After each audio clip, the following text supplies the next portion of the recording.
So, I think that this car is the best car for the money available today. It's a 2017 GTI. This is the sport trim, which I also think is the best trim overall. It's like a base model GTI with performance package, lighting package, and the keyless access system added. And you also get these wheels. I think they look way better than the stock Austins that come on all the other trims. So it does come with the cloth, the plaid cloth interior, and I actually really like it. It's durable, cleans up nice. There's some, ambient lighting with the red stripes here and in the door, and then you can also adjust the level of brightness in the footwells. Comes with the performance package. Got the Golf R brakes on it. They say GTI on them. They're the same as on the R.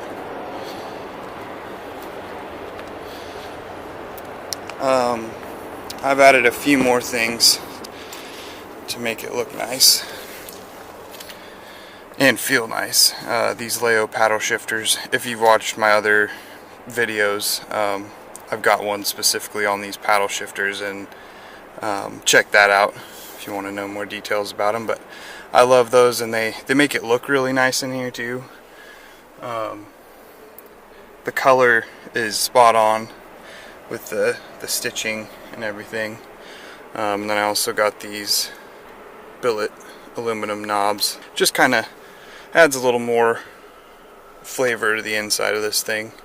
But to me, it's perfect. I'm a bit of an OCD type, and so having stuff, simple and,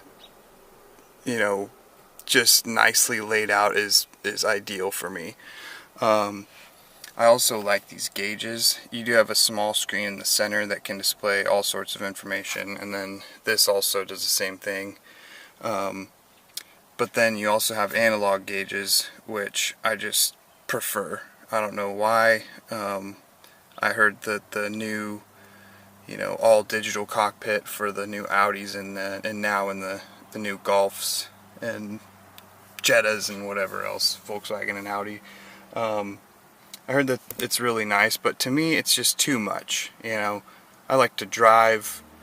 I like just simple stuff. It tells me how fast I'm going. It tells me what my RPM is of my engine, and then on here I can have it tell me my oil temperature, which is great. This is the first car I've had that had an active display of my oil temperature, and this being a turbocharged 4-cylinder with pretty good power and torque, it's good to keep an eye on your oil temperature. You don't really want to be stomping on it until you've got proper temps. With this GTI, it's about, I think once you hit about 190, you're pretty much good to go. But I think the actual perfect temperature is around 212.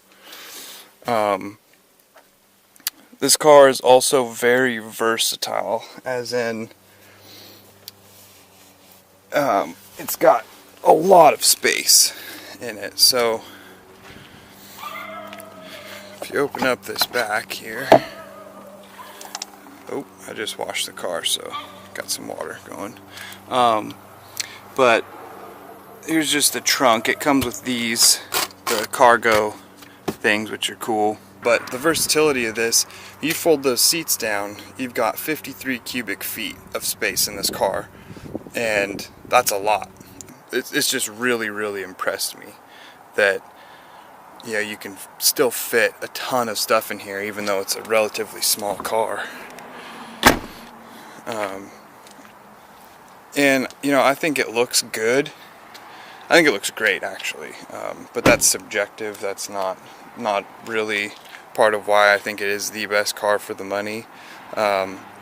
But my main reasons for that is, you know, it's a lot of fun to drive. It's not the most fun. You know, you could get a Honda or something that revs out a lot, you know, for the similar price range. Not anymore, I guess, because now they're turbocharged, so it's the same kind of experience. But like, say, an older Civic Si or something, and, you know, you can wrap those engines way out to 8,000 RPM or whatever it is, and they have linear power, and then the power continues to come on up in the RPM range, and that's fun. You know, I've had several Hondas. It was a good old time. But this just has so much more power and gets better mileage than those cars that I had, and that just makes it all around a better car. I mean, I've gotten over 40 miles at the gallon on this on the highway, and that's United States gallons, not the Imperial.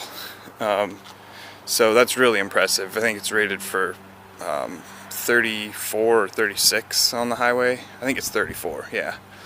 It's rated 34 on the highway, and I've gotten that much out of it, which is just really impressive. And it's a new car. I've had it for, tomorrow will be exactly 1 year that I've owned this car, and I absolutely love it. I can't think of anything that really bothers me. There's some minor creaks every once in a while in the plastics, just because of, you know, whether it's hot or cold, and they have such tight tolerances in the manufacturing of these that you know, the plastics will just rub together a little bit sometimes, and it's a little bit annoying, but it just goes away.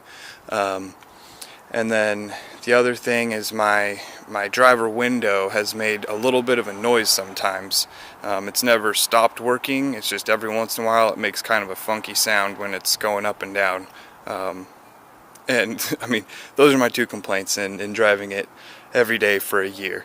So not a whole lot of miles though. I've only got 6,200 miles on the thing, so I don't drive a ton of miles, but so far it's just been great. It's my favorite car I've ever owned. And right before this I had a 2016 Toyota Tundra pickup, which was a fantastic pickup. This is just so much more fun to drive, you know, and that's really the kicker there.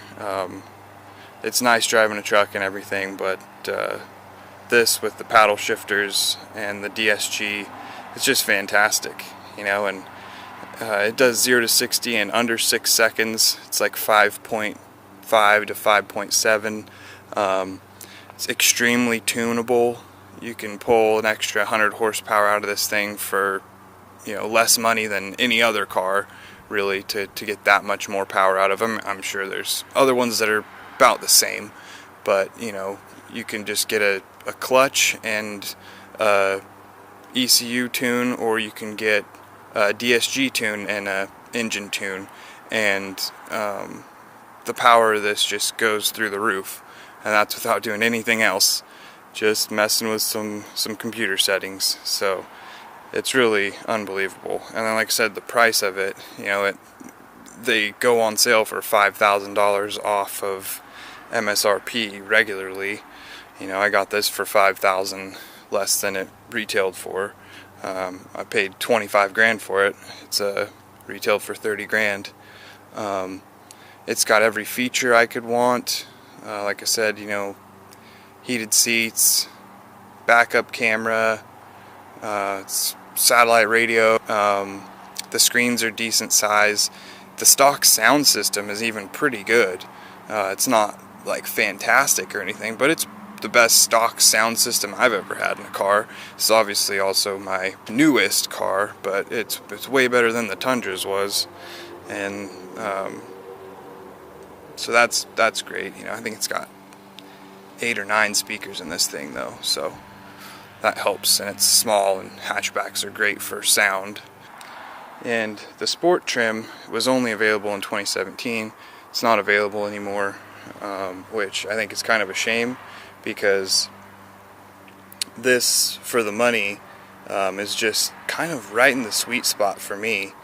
I hope you liked this video. I hope you got some good info out of it. And please smash that like button and subscribe if you'd like more content.